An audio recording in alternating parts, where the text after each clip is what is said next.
Halo semuanya, apa kabar? Semoga saat ini Anda semua berada dalam keadaan sehat dan tetap semangat untuk mengikuti kegiatan pembelajaran. Berjumpa kembali dalam pelajaran Pendidikan Agama Katolik kelas 8. Nah, kali ini kita akan belajar dengan tema Tanda dan Sarana Penyelamatan dalam Hidup Manusia. Adapun indikator pembelajaran kali ini adalah yang pertama, menceritakan simbol-simbol tentang keselamatan. Yang kedua, menjelaskan pemahaman tentang keselamatan. Dan yang ketiga adalah menjelaskan makna keselamatan berdasarkan kitab suci. Perlu kita ketahui bahwa setiap orang selalu mengharapkan adanya keselamatan dalam dirinya. Nah, keselamatan itu terjadi di waktu sekarang ini, di tempat kita hidup, yaitu di dunia ini, maupun kelak dalam kehidupan kekal setelah kita meninggal dunia, yaitu di surga. Ketika kita masih berada di dunia, keselamatan itu akan terjadi jika kita dapat merubah perilaku buruk menjadi baik. Kita perlu bertobat sehingga mendapat pengampunan dari Tuhan. Ini menjadi bekal untuk mendapatkan keselamatan di kehidupan kekal nanti. Marilah sekarang kita perhatikan gambar berikut ini. Yang pertama, Anda perhatikan ada seorang anak yang pergi ke pantai, ya. Kemudian di situ ada sebuah tanda, ya. Coba Anda perhatikan tanda tersebut. Kemudian, coba Anda perhatikan gambar yang kedua. Jika ada tanda tersebut, berarti dilarang masuk ke air. Tetapi apa yang dilakukan anak itu? Dia berusaha mencoba untuk masuk ke dalam air. Dan coba Anda perhatikan gambar yang keempat. Nah, Anda bisa lihat kenapa ada tanda dilarang masuk ke air, dan Anda perhatikan apa yang terjadi jika kita masuk ke air. Anda sudah bisa menebaknya sendiri.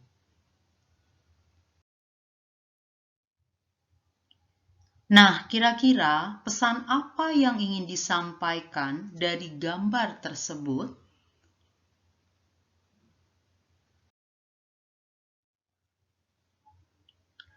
Anda harus tahu, tanda atau simbol dibuat agar manusia selamat.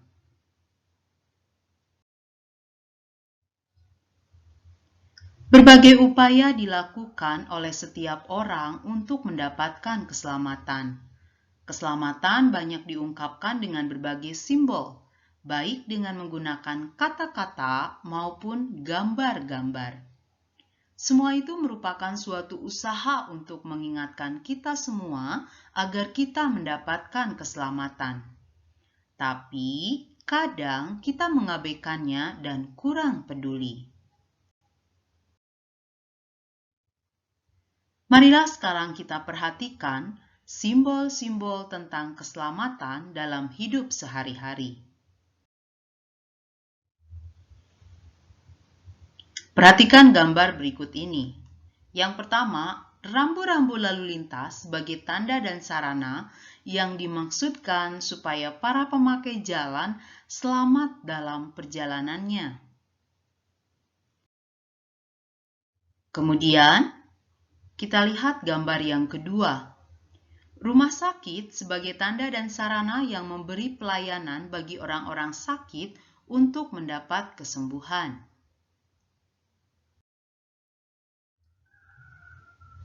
Yang ketiga adalah sekolah. Ternyata sekolah adalah tanda dan sarana yang memberi pelayanan bagi para pelajar untuk mempersiapkan diri guna memilih profesinya.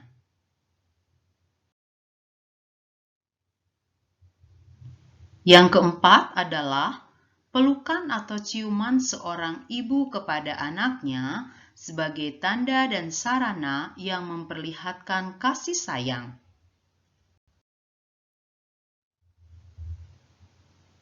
Dan Anda perhatikan, yang kelima adalah tempat ibadah atau tempat ziarah sebagai tanda dan sarana yang memberi pelayanan bagi umatnya untuk berdoa. Nah, semua itu merupakan suatu usaha untuk mengingatkan kita semua agar kita mendapatkan keselamatan.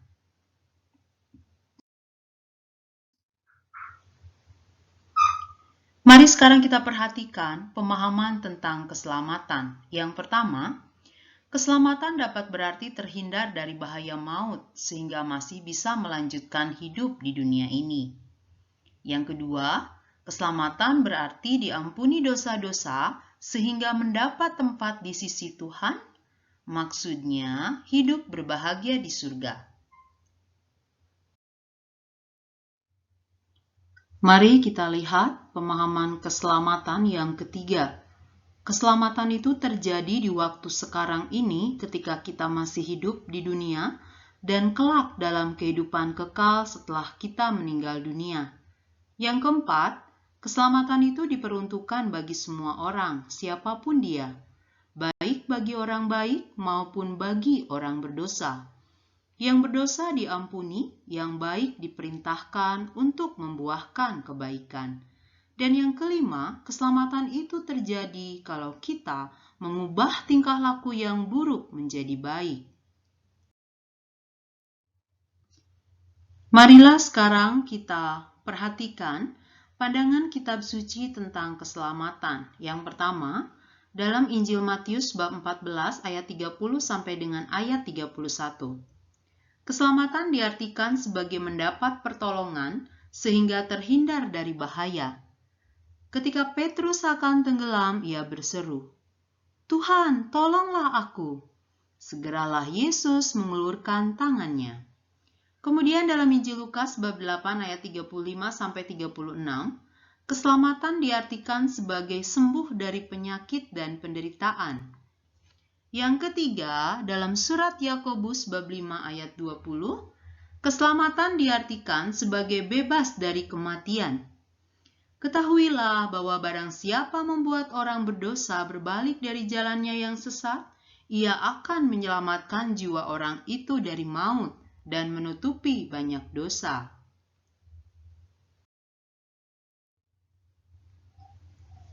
Sekarang mari kita lihat Injil Matius bab 9 ayat 22.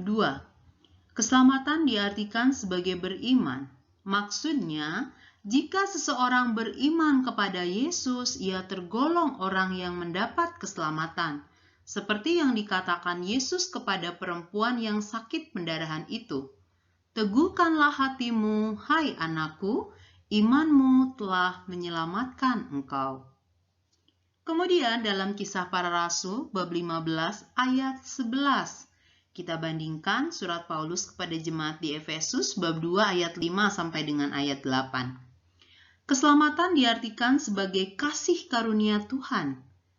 Kita percaya bahwa oleh kasih karunia Tuhan Yesus Kristus, kita akan beroleh keselamatan.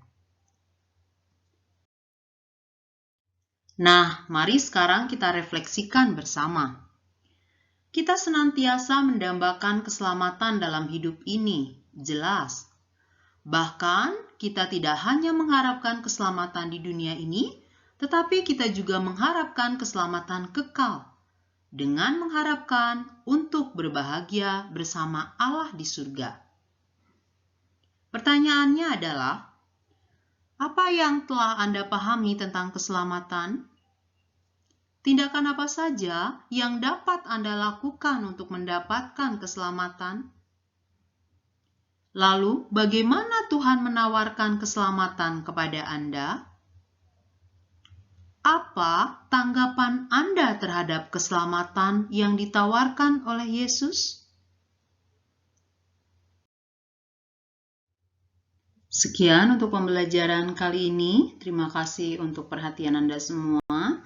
Tetap aman, tetap sehat, tetap teguh dalam iman.